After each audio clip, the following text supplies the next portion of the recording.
हमेशा दूसरों को गलत ठहराना ठीक नहीं है।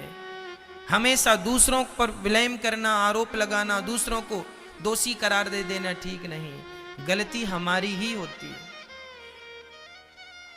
इसलिए अपने जीवन में जो भी निर्णय लिया करो सोच समझ करके लिया करो। 10 बार नहीं 50 बार सोचा करो। किसी को गाली देना है तो गाली भी देने के पहले सोच लो कि इस गाली को दे तो दूंगा पर इसका परिणाम क्या होगा, इसके 1 महीने बाद 1 साल बाद इसका क्या परिणाम आएगा, विचार कर लो। बिना विचारे जो करें सो पाछे पछताएं, काम बिगाड़े आपनो जग में होत हंसाएं, है ना। इसलिए गाली भी किसी को दो तो सोच कर दो कि इसके नुकसान क्या है और फायदे क्या है। क्या गाली देनी जरूरी है? जो बोल रहे हो बोलो, यदि पहले तुम तौलो फिर मुख को खोला करना। अपनी कसौटी की तराजू में अपने शब्दों को तौल कर देख लो कि जो शब्द बोल रहे हो दूसरों के लिए वो शब्द कितने वजनदार हैं। उन शब्दों का वेट क्या है, वजन क्या है, उसका प्रभाव सामने वाले पर क्या पड़ेगा। कुछ भी बोल दोगे तुम्हारा मुंह है तो, कुछ भी कर लोगे तुम्हारा शरीर है तो, ना जी। यही तो हुआ। दुर्योधन को जो मन में आया बोल दिया। दानवीर कर्ण बोल दिया, अरे द्रौपदी तेरे तो 5 पति हैं, मैं छठवा हो जाऊं तो क्या बुराई है, तेरे तो 5 हैं। लो, ये बोल दिया था किसने? कर्ण ने। तेरे तो 5 हैं, छठवा मुझे बना ले। तो क्या ये शब्द बोलने के थे? मतलब तुम्हारा मुंह है तो कुछ भी बोलोगे कर्ण जी, कुछ भी बोल दोगे। ये दुर्योधन बोल रहा है, ए द्रौपदी आजा मेरी जंघा पर बैठ जा। लो, दूसरों की पत्नी को अपनी जांग पर बिठा रहे हो। तुम्हारी पत्नी को कोई दूसरा कहे कि आ मेरी जांग पर बैठ जा तो, और अब तुम्हारा नाश हो रहा है तो रो रहे हो, हमारा तो नाश हो गया। अब काहे रो रहे हो? वो दिन याद करो जब तुम्हारा भी तो दिन था, तुम्हारा भी सूर्य था। उस समय का तुमने क्या उपयोग किया? दूसरों की महिलाओं को जांग पर बिठाया है।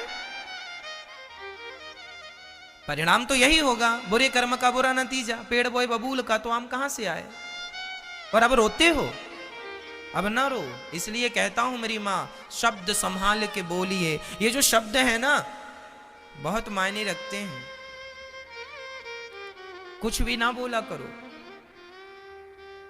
कुछ भी आचरण ना किया करो, कुछ भी व्यवहार ना किया करो। कुछ भी बोलने के पहले सोचा करो, कुछ भी करने के पहले विचार किया करो कि इसका परिणाम क्या होगा। हर व्यक्ति को अपने कर्म का परिणाम देख लेना चाहिए कि आज मैं जो कर रहा हूं इसका भविष्य क्या होगा। इस वर्त देखो ना, ये बात कब बोली गई कर्ण के द्वारा? द्वापर युग में। द्वापर युग से आज कलयुग आ गया, लेकिन कर्ण की बात आज भी दोहराई जा रही है। वो तो बोल के मर गया, लेकिन उसका बोला हुआ शब्द आज भी ब्रह्मांड में गूंज रहा है कि तेरे तो 5 थे, मेरे को छठवा बना ले। मैं मर जाऊंगा, आप मर जाओगे, पर आपके बोले शब्द नहीं मरेंगे, याद रखना। आप मर जाएंगे, मैं मर जाऊंगा, पर मेरा व्यवहार नहीं मरेगा। जो मैंने आपके साथ किया है, अच्छा या बुरा।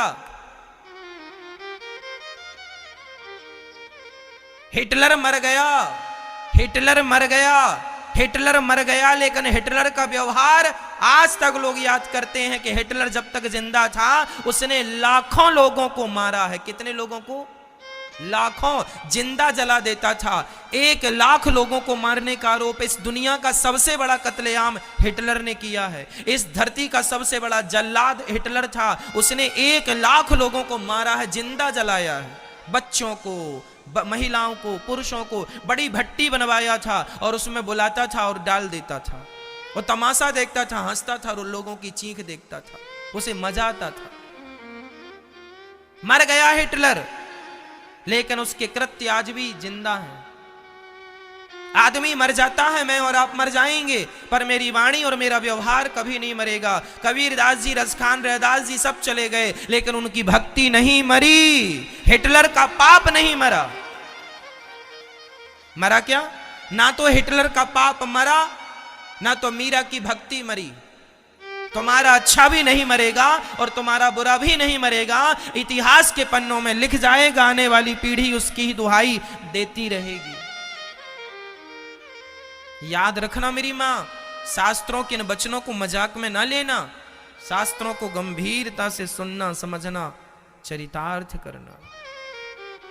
क्या बोलना है क्या नहीं बोलना, क्या करना है क्या नहीं करना, ये विचार का विषय है।